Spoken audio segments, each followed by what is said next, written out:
Now, in the previous video, we said that because the population grows at an exponential way, but the food supply is not growing that way. Okay, food supply actually suffers from the law of diminishing returns. So we could produce more and more food with more and more hands in the field, but each additional unit of labor would produce less compared to the previous units of labor, right? So sooner or later, we won't be able to have enough food to support the exponential growth of population, right? However, if you look at what happened in the past 200 years, you will find that Malthus is dead wrong. Okay, the population continue to grow, and as projected, on this chart, by 2050, we're gonna have 8 billion people living on this planet, right? So where we went wrong is law of diminishing return not really universally true, or something we missed during our logic reasoning. Okay? Now, one important thing we would like to see here is the fixed inputs. Remember, we said that we're going to see law of diminishing return when something is fixed, right? Previously, we said it could be capital, could be technology, could be land, right? So, for example, if you only have 1 acre of land, okay, when you keep adding the farmers to your production, like the first few farmers, they could be very productive, right? Because they got plenty of land, they get a lot of a very they can produce very efficiently. But when we already have 10 farmers working on 1 acre of land, when we already have 100 farmers working on 1 acre of land, you would find that they probably cannot even produce, they cannot even move, right? They always get each other's way, so they become less productive. Okay, but again, in that example, what's fixed is the land, right? You only have 1 acre of land. When you double the amount of farmers you use, you also double the amount of land, you're not going to see LDR. There's no diminishing returns, right? So here, the fixed input is the key for us to understand why Malthus was wrong. Okay, now we're going to put this on the graph, okay, to show you,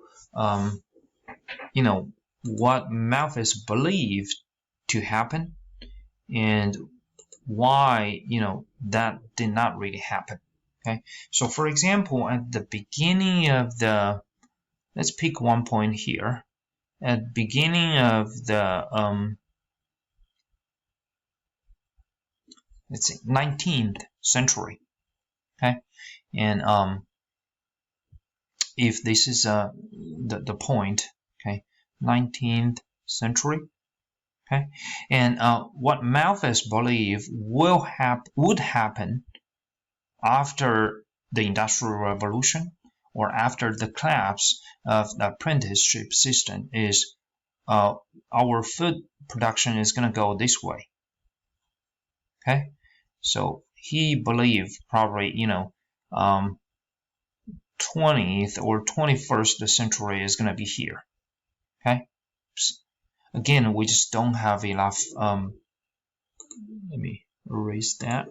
We just don't have enough food, okay, to support the exponential growth of population.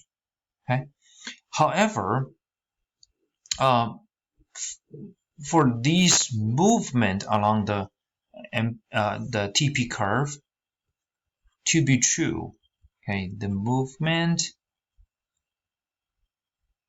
to be true, you have to say that LDR works. Okay, so we're gonna see law of diminishing returns. If LDR works, we have to have the fixed input,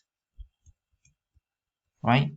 Again, no matter what that is, it could be land, it could be farming technologies, it could be equipment, tools, Okay, but what actually happened in our history was, because of the Industrial Revolution, we produced a lot of equipments, agricultural equipments, tools, right? We keep using the new technologies like new pesticides, new fertilizers. So that make, the food production becomes more and more efficient or productive.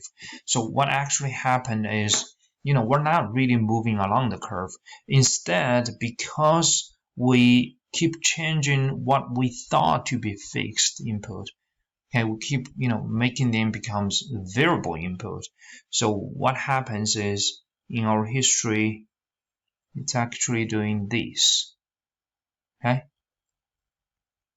so if we take this as the TP1 as the 19th century, the TP2 could be 20th century. In other words, we're actually here. So this is a 20th century. Okay, so we're actually moving this way. Okay, not really along the curve, I'm sorry, but we're actually shifting the curve upwards. Okay, for the 21st century, we keep again shifting the TP curve upward. Okay, so this is a TP3, or you can take this point as the 21st century. So we're moving again this way. Okay, remember, we keep upward shifting, right? Shifting the TP curve because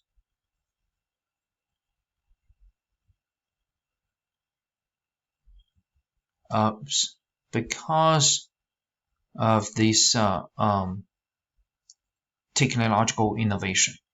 Okay, because of the technological innovation, it brings more and more newly invented machinery equipment and technologies into production. And that's why we believe Malthus was wrong. Okay, but again, even so, we still find, this is a very interesting application of the law of diminishing returns. Okay, and actually, even today, we still find the law of diminishing returns occurs in our production if we don't have, the scientific or technological breakthrough. Okay, for example, between today and next week, if there's no new technologies, new machinery equipments used in our production, what we're going to see on a daily basis is still law of diminishing returns. Okay. All right, so that's what we're talking about in this video. And in the next one, we're going to start talking about different costs.